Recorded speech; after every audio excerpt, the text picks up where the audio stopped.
Imagine for a moment that you are standing on a quiet balcony overlooking the city of Caracas in Venezuela. It is exactly 2 o'clock in the morning on January 3rd in the year 2026. The tropical air is thick and heavy, and the city below seems to be holding its breath. Suddenly, the silence is shattered by a sound that resembles a low and rhythmic drumming. From the dark horizon, a fleet of Black Hawk helicopters appears flying so low that the vibration rattles the glass of every window in the neighborhood. Within minutes, smoke begins to rise from the Miraflores Palace. Before the sun has a chance to peek over the mountains, the entire world wakes up to a headline that feels like a scene from a movie. President Maduro has been apprehended by American Special Forces and transported directly to an aircraft carrier stationed in international waters. Washington officially claims this is a massive operation to combat narcotics and regional instability. However, if you have been paying close attention to the shifting plates of global power, you know that this is not merely a police action. This is the opening act of a much larger and more dangerous play. This is the first official manifestation of the Donroe Doctrine. For more than 200 years, the Monroe Doctrine served as the foundation of American foreign policy. It was a simple and bold declaration that the Americas belong to the Americans. It warned European powers to stay far away from the Western Hemisphere.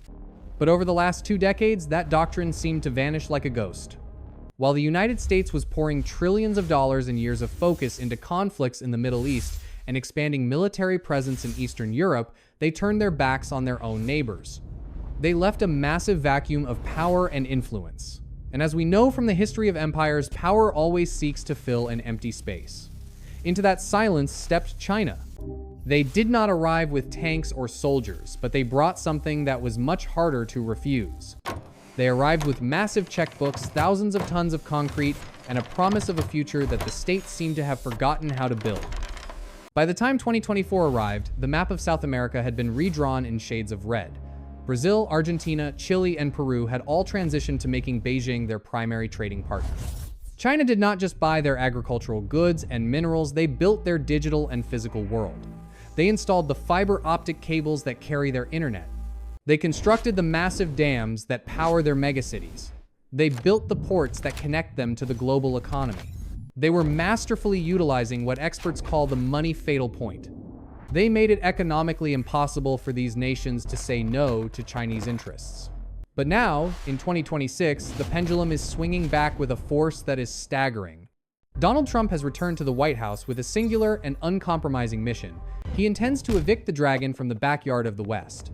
This is no longer a game of soft diplomacy and polite suggestions.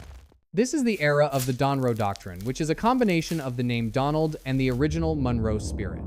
Today, we are going to dive extremely deep into how this strategy is dismantling Chinese influence and why your financial understanding of the world depends on this tectonic shift.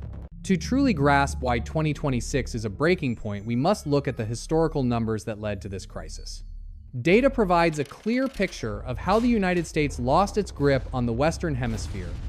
In the year 2000, the total trade volume between China and Latin America was a relatively small number, approximately $12 billion. At that time, America was the undisputed economic king of the region. But then came 20 years of American distraction. While Washington was preoccupied with nation building in Iraq and Afghanistan, Beijing was busy with supply chain building in the Amazon and the Andes. By the end of the year 2025, that trade volume had exploded by more than 45 times, reaching a monumental $545 billion. This represents one of the fastest and most comprehensive shifts in economic history.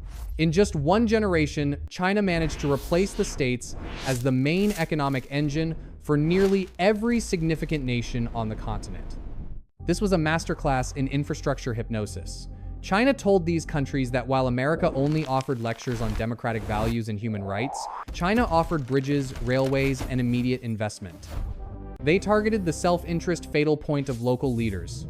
To stay in power, these politicians needed to show visible progress and growth. China provided that growth without asking difficult questions. According to our internal analysis at Not Tai Chin, we can see a clear pattern of strategic encirclement. It was never just about buying soy or copper. It was about controlling the fundamental systems of life. For instance, the State Grid Corporation of China acquired the largest electricity distributors in Brazil. This means that a state-owned company directed by Beijing literally has its finger on the light switch of the largest economy in South America. They own the power grids, they own the water systems, they own the transit hubs. When a foreign power owns your essential infrastructure, they own your future. For 2 decades, the United States watched this progression and did almost nothing to stop it. They relied on the old fame of the American dream while China was building a new reality on the ground. The Donroe Doctrine is built on the realization that you cannot compete with China by being polite. You have to be essential, or as we are witnessing now, you have to be formidable. America is moving from the stage of diplomatic complaints to the stage of active and physical removal of rival influence. Moving to our next point, we must examine the maritime expressway that has become a symbol of this conflict. The most significant battleground for this doctrine is a small fishing village in Peru called Chancay. If you had visited this place 10 years ago, you would have found a quiet and unremarkable town. Today, it is the location of a $3.5 billion industrial miracle. The Chancay Port is a massive deep water facility owned and operated by the Chinese state-owned giant COSCO Shipping. This port is not just another dock, it is designed to be the Singapore of Latin America. Before this project was completed, a cargo ship from South America typically had to travel north to Mexico or California before it could cross the Pacific to reach the markets of Asia. This was a journey that took 35 days on average. Chancay changes the geography of the world. It creates a direct maritime expressway from the coast of Peru straight to the port of Shanghai. This innovation reduces the transit time from 35 days down to only 21 days as of the latest data in early 2026. This is a massive shift in the gravity of global commerce. It allows the economies of the South to function independently of the North. For Beijing, this is a crowning achievement. They have established a central terminal for an entire continent to send its natural resources directly to China without American interference. But for Washington, this is a geopolitical nightmare. They do not see a commercial port, they see a potential military base. American military leaders have warned that a port deep enough to handle the world's largest cargo ships is also deep enough to host the world's largest warships. Under the Donroe Doctrine in 2026, projects like the Chancay Port are no longer viewed as business deals. They are treated as hostile foreign installations. The administration has made it very clear that any nation hosting these types of strategic assets will face severe consequences. We are currently seeing the United States offer a counter deal that is essentially an ultimatum. They are informing the Peruvian government that if they wish to retain access to the American financial market and the protection of the U.S. Navy, they must allow American oversight of the port's security. They are utilizing the fame and power fatal point. They are telling Peru that they can choose to be a partner of the world's only true superpower, or they can be a junior partner to an overseas empire. The pressure is having an immediate effect. We are receiving reports that the government in Lima is trying to quietly renegotiate the terms of the COSCO agreement, fearing that the American big stick is about to descend upon their economy.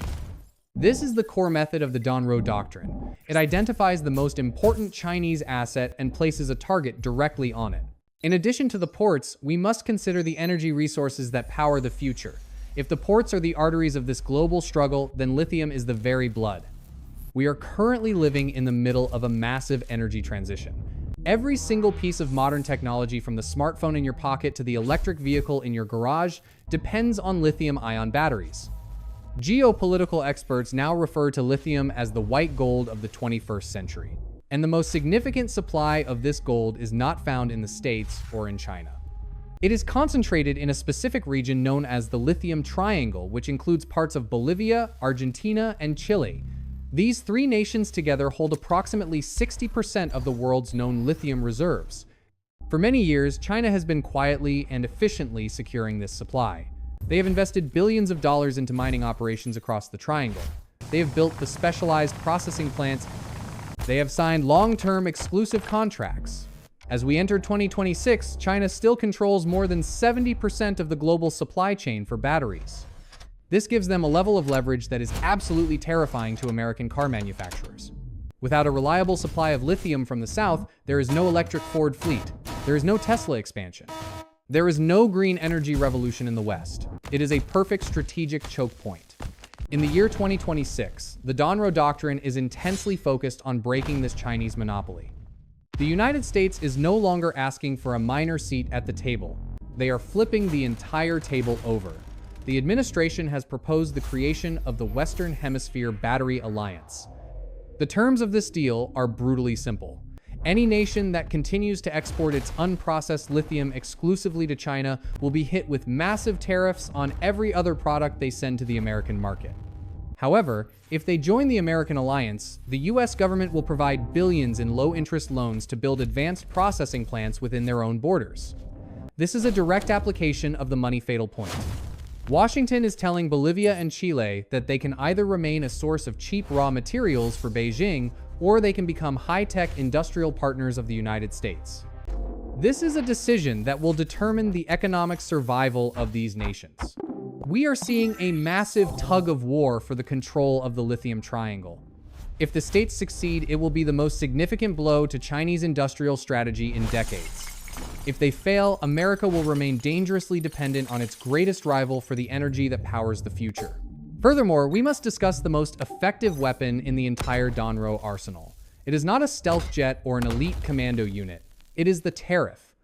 Donald Trump has always been a strong believer in the power of barriers, but in 2026, he has constructed a barrier made of economic policy. He has implemented a universal 10% tariff on all goods entering the United States. But hidden within this policy is a secret mechanism that the mainstream news rarely explains in detail. It is what we call the loyalty tier. Under the rules of the Donroe Doctrine, if a country in Latin America can prove that it has significantly reduced its economic reliance on China, it can apply for a special waiver from these tariffs. This is effectively secondary sanctions rebranded as a unique opportunity for friendship. It is a brilliant and harsh application of the love and belonging fatal point. America is telling its neighbors that if they want to be considered part of the family, they must stop doing business with the stranger from across the ocean. We recently saw this strategy play out with dramatic results in Panama. Panama was actually one of the first countries in the entire region to officially sign on to China's Belt and Road Initiative. They were planning massive infrastructure projects, including bridges and high-speed rail lines with Chinese construction firms. However, in early 2026, a high-level team of negotiators from Washington arrived in Panama City. They did not arrive with a better plan for a railway. Instead, they brought a comprehensive list of every Panamanian company that would be permanently banned from the US financial system if the Chinese contracts were signed. They gave the Panamanian government exactly 48 hours to make a final choice. The result was instantaneous. Panama announced a sudden and total suspension of all major Chinese projects, citing newly discovered environmental concerns. Within less than a week, an American-led investment group was announced to take over the construction work. This is the Donroe Doctrine in full effect. It does not attempt to outspend China dollar for dollar. It simply makes it too expensive and too risky to remain friends with China. It forces a choice by attacking the money and security fatal points of the entire nation. By the time 2026 concludes, we expect to see a wave of these reversals across the entire continent as leaders realize that the price of China's investment is the loss of access to the world's largest consumer market. Now we must turn our attention to the physical security and the military implications of this doctrine.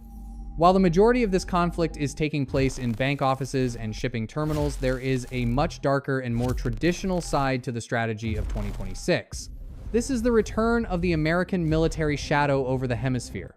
The arrest of President Maduro in Venezuela was not just a one-time event, it was a loud and clear signal to every other leader in the region. The message is that China cannot provide a shield against American interests in the Western Hemisphere. The United States is currently rebuilding what military planners call a naval wall. This wall extends from the Gulf of Mexico all the way down to the Strait of Magellan.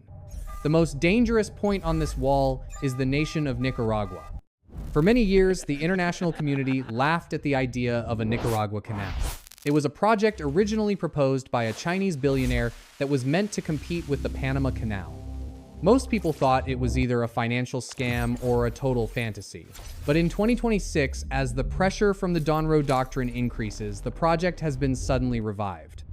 Why? Because a canal through Nicaragua would be deep enough to accommodate the largest Chinese supertankers, and most importantly, it would be entirely outside of American control. It would represent a permanent Chinese strategic footprint in the very center of the Americas. The response from Washington has been both swift and intimidating. They have officially declared the Nicaragua Canal project to be a direct threat to the national security of the Western Hemisphere. They have moved several carrier strike groups into the Caribbean Sea for what they call permanent readiness exercises. They are utilizing the self-preservation fatal point.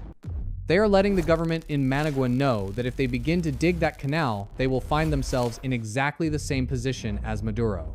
This is a return to the gunboat diplomacy of the early 20th century, but it has been updated for the age of drones and cyber warfare. The Donroe Doctrine is making it clear that while China is allowed to build ports, only the United States of America is allowed to decide who controls the oceans of the West. This is the ultimate test of China's resolve. Will Beijing risk a direct military confrontation to protect its infrastructure in the Americas, or will they accept that the backyard of the United States is a bridge too far? The events of the coming months will provide a definitive answer. Moving forward, we must explore the Chinese response and the crucial battle for Brazil. At this point, you might be asking yourself a very important question. Why does China care so much about this region?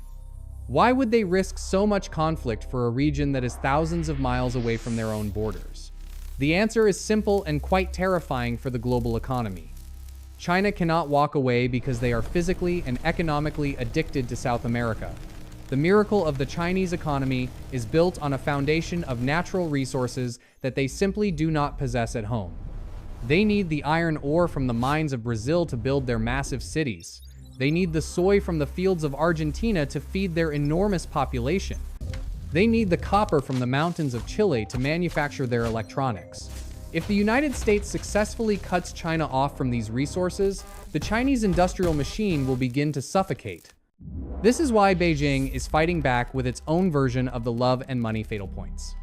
They are doubling their investment in their relationship with Brazil, which is the largest and most influential nation in the region.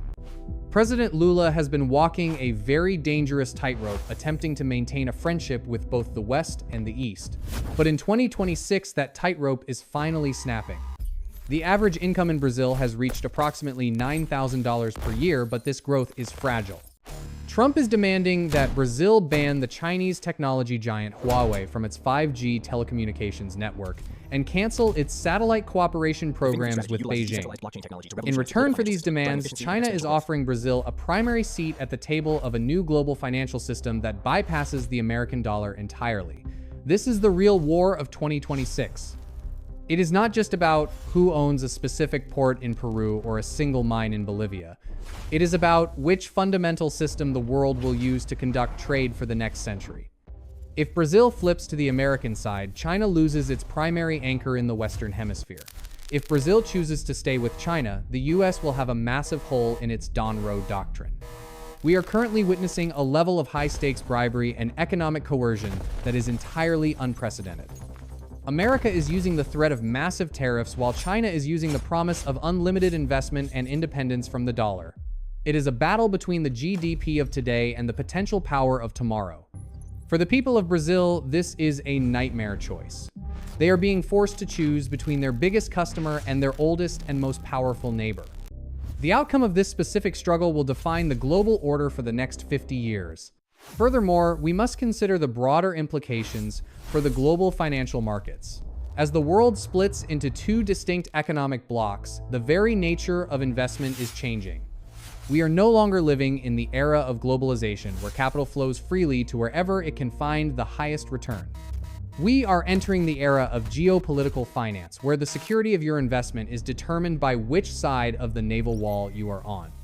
If you are an investor in 2026, you are no longer just looking at balance sheets and revenue growth.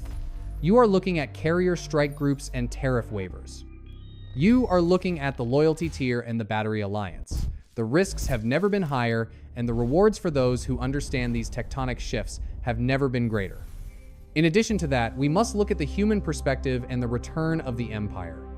As we look at this giant chessboard filled with superpowers and competing doctrines, it is very easy to forget about the real people who actually live in these countries. One of the most common questions I see in the comment sections of our videos is a very simple one. Why does not America just build things too? Why do they bring handcuffs and economic sanctions while China brings construction cranes and solar panels? This is a painful but absolutely necessary question to ask. For the last 20 years, the United States has focused on exporting its ideology, while China has focused on exporting its infrastructure. Washington talked about the importance of democracy while Beijing was busy building the roads. The reality is that you cannot eat democracy, but you can certainly drive on a road to find a job. This is exactly why the Donroe Doctrine is so controversial and polarizing in the region. The people of Latin America have a long and difficult memory of American intervention. They remember the coups and the proxy wars of the past. When they see a leader like Maduro being taken away in the middle of the night, they do not just see a dictator falling from power. They see the return of the empire. They see the ghost of a historical past that they thought was finally over. Trump might win the immediate battle to push China out of the region. He certainly has the military power and the economic leverage to achieve that goal, but he runs a very high risk of losing the long-term war for the hearts and minds of the people. If the process of America reclaiming its backyard results in the destruction of local economies and the cancellation of vital infrastructure projects, then the United States will find itself surrounded by deeply resentful and angry neighbors.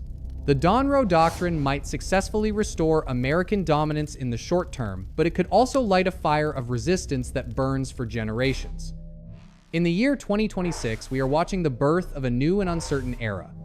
It is an era where the Western Hemisphere is no longer a peaceful backyard, but has become a dangerous front line of a global struggle for supremacy. The shipping containers are being replaced by gunships. The trade agreements are being replaced by ultimatums.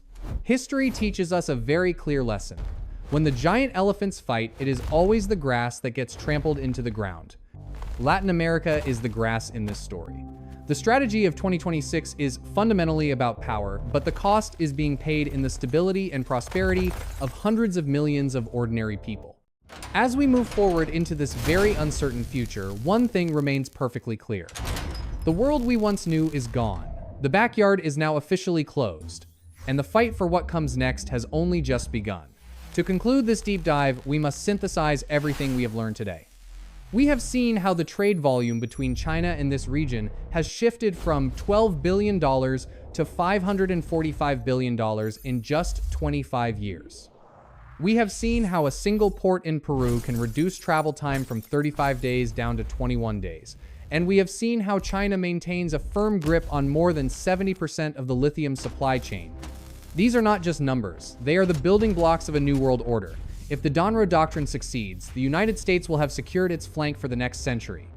If it fails, we may be looking at the beginning of a post-American world in the very hemisphere where America was born. The money fatal point is powerful, but the self-preservation fatal point is even stronger. When a country like Panama or Brazil looks at the fate of Venezuela, they see a clear choice. They see that the era of playing both sides is over. You are either with the North or you are with the East. There is no middle ground left in 2026. As an investor or as a student of finance, you must keep your eyes on these tectonic shifts. The supply chains of tomorrow are being forged in the fires of this conflict today. Whether it is the lithium in your car battery or the grain on your dinner table, everything is connected to this struggle for the backyard.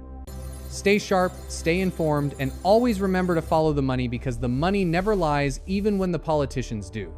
Thank you for joining me on this deep dive into the forces that are shaping our modern world.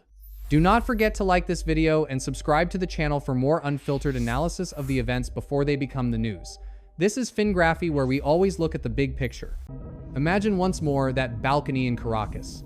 The helicopters are gone now, but the air has changed forever. The silence has been replaced by the steady hum of a new doctrine in motion. The world is watching, and so are we. The era of the Donroe Doctrine has begun, and it will leave no nation and no economy untouched. We will continue to track every move on this global chessboard as the year 2026 unfolds. This is the moment when history is being written, and we are here to read between the lines. Goodbye for now, and we will see you in the next deep dive.